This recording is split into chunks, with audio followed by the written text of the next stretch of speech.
you everyone for being here today, and Bruce, thank you for inviting us, and thank you so much for coming out from Arizona. Ilana's gone through detailed in terms of the cases that we do. I just want to talk about 3 discrete issues and put it in a broader context of the impact of anti-immigrant sentiment and what are the devastating effects when you treat one community as suspect. So I'm just going to take 3 examples that we've seen since 2010. So, the danger of anti-immigrant laws such as SB 1070 and copycats that have occurred all throughout the United States. One example is even before the passage of this law, like maybe a month before, we had no idea that these laws were actually also impacting Sikhs. We started getting calls from truck drivers who would come through Arizona saying that every single time now that they pass through Arizona, they would be stopped and asked about their immigration status. And so this was just dumbfounding to us. We had already started talking about this. United Sikhs had actually gone to DC to speak at a press conference on comprehensive immigration reform. And so these things that were actually impacting our community, we didn't even realize until other people we started talking to, and we started to get more engaged in this debate. But when you have the dehumanization of a community, such as what these laws are doing, what has led from this is people calling individuals cockroaches, vermin, invaders, illegal. When did people start becoming illegal? A person's actions may be illegal, but no individual or community is illegal per se. And so what does that happen? I've worked at the tribunals in Rwanda, and I remember hearing testimony where the Hutus would call Tutsis cockroaches.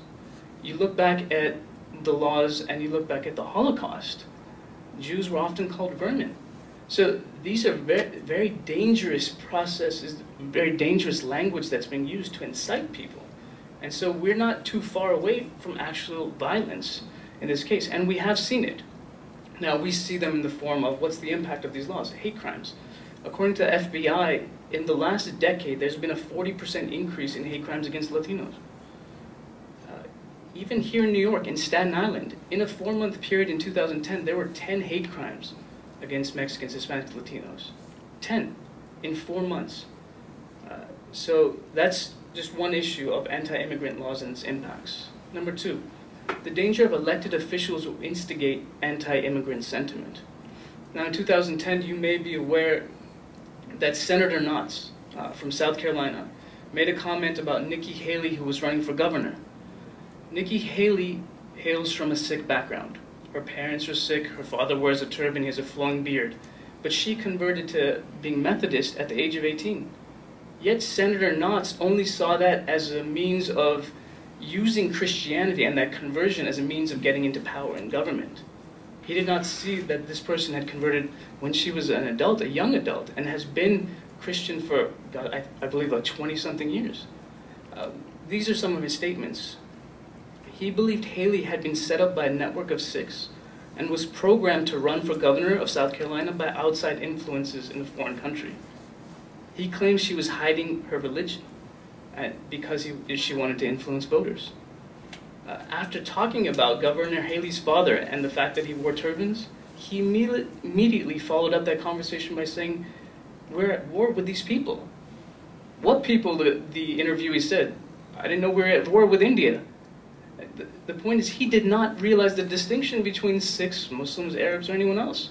He's conflating all groups that have or share a similar religious external identity. And you can see the hate that permeated from his comments because he used the phrase raghead to describe Nikki Haley, her father, and President Obama. So you can clearly see that he is certainly mistaken and conflated the idea of Sikhs with the idea of who Muslims, Arabs are. Not that that makes it any better, but the fact is, this is the ignorance that we're facing by elected officials. And when an elected official says something like that, the impact is far more devastating. And so let me give you a few instances. In the last 4 months, we've seen 3 hate crimes in the Sikh community. One in Atlanta, a gentleman came out of a club, he was accosted. He said, "Why don't you go back to your country? You terrorists are killing all our people." And he basically started pummeling the Sikh guy. When the Sikh guy was trying to, first of all, tell him, "First of all, you have my faith wrong. You don't know who I am. I hail from the lower region of India. But before he could even talk about these issues, he was just pummeled. Another incident in Sacramento happened in November 2010. It was a taxi driver. There was three individuals in the back seat who mistook him for being Muslim or Arab, and they started attacking him from the back seat. And this guy was was hospitalized. He was brutally beaten, and that case is currently pending and is being investigated and charged as a hate crime. And the third case is what Ilana was alluding to, is in Sacramento last Friday, just 1 week from today. Two Sikh men, 178 I believe and 169. These gentlemen had been taking walks. They had just met each other maybe a few years ago, and they'd become good friends. They were taking their daily afternoon stroll. A pickup van came driving by and they shot them both. One was killed, I believe, instantly. The other is still in critical condition. We're going to be holding a candlelight vigil and a discussion about how interfaith groups and other groups can come together to actually address these issues, and maybe even formulate a task force on hate crimes, where we fuse the idea of law enforcement working hand in hand with NGOs and those communities that have or are in the position of ameliorating community tensions. So that's the second example. Third example is what we're facing and what you've seen maybe even yesterday on the news on C-SPAN, the danger of holding hearings that demonize one community, and in this case the Muslim community. So when you vilify an entire racial religious community, it permeates the societal consciousness. What does it inevitably lead to? It leads to hate crimes. It leads to other types of discrimination. The collateral impact of that is certainly going to be felt by who? It's going to be felt by Sikhs. It's going to be felt by South Asians, who are both often confused since 9/11 for being Muslim or Arab. The other impacts are, since May of 2010, there has been a DOJ report that was released. It was a RLUIPA report, which RLUIPA is the Religious Land Use Institutional Persons Act. And basically the government steps in when there's been an issue of discrimination based on religion, either in prisons or based on land. But since 2010 of May, there have been 8 out of 18 of the cases that were brought by the government under RLUIPA in a decade. 8 out of 18 were brought since May 2010. So you can see the sentiment, the climate that we're currently in, which basically has this animus towards racial religious minorities. And that's obviously, that extends to Muslims, that in terms of South Asians, Sikhs, and Hispanics, and Latinos. I mean, and now with the Peter King hearings, I mean, you know, are we trying to enable and assure ourselves that our national security will be protected going forward? What happens when you take a community that has assisted you for almost 10 years in combating terrorism, and now you put them in the spotlight as though they are responsible, number one, for not assisting local and federal law enforcement, and also fomenting radicalization in their communities? What happens? They will turn away from you. They will not assist, and they are the greatest asset that our government has in protecting this country. And these hearings only seem to alienate those groups. And if you looked at the hearings yesterday, it was more about a referendum not on Muslim radicalization, but the radicalization of our Congress, of the House. So those are 3 discrete issues. And just to kind of tie in one international piece, which Ilana was talking about, just like in the US, and you guys see the charts in terms of what Sikhs have to face in terms of when we go to the airport. You know, unlike any other American who walks through the airport security, we are subject mandatorily to multiple levels of screening. Mandatorily. This is a 100%. This is not if something beeps. This is not if you have a disability or you have metal plating. This is 100%, because our article of faith somehow is an anomaly. And this is the words that they have used, the government has used for us.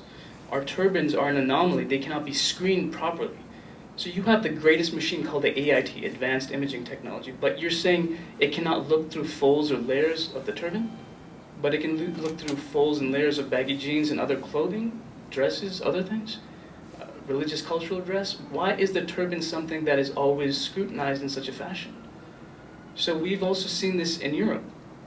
In Europe, Sikhs often now have stopped flying because the EU has passed its own set of legislations that has made the that has kind of removed the primary metal detection and used hand searches. And so when you're using hand searches, the idea of trying to pat down a turban is offensive to every Sikh. So what's happened is it's sometimes even caused or asked for the removal of the turban, not when we've triggered anything at all, but just as a matter of fact. And so we've had instances of, I just believe in Italy, 10 Sikhs who were stopped, and for the most asinine reason.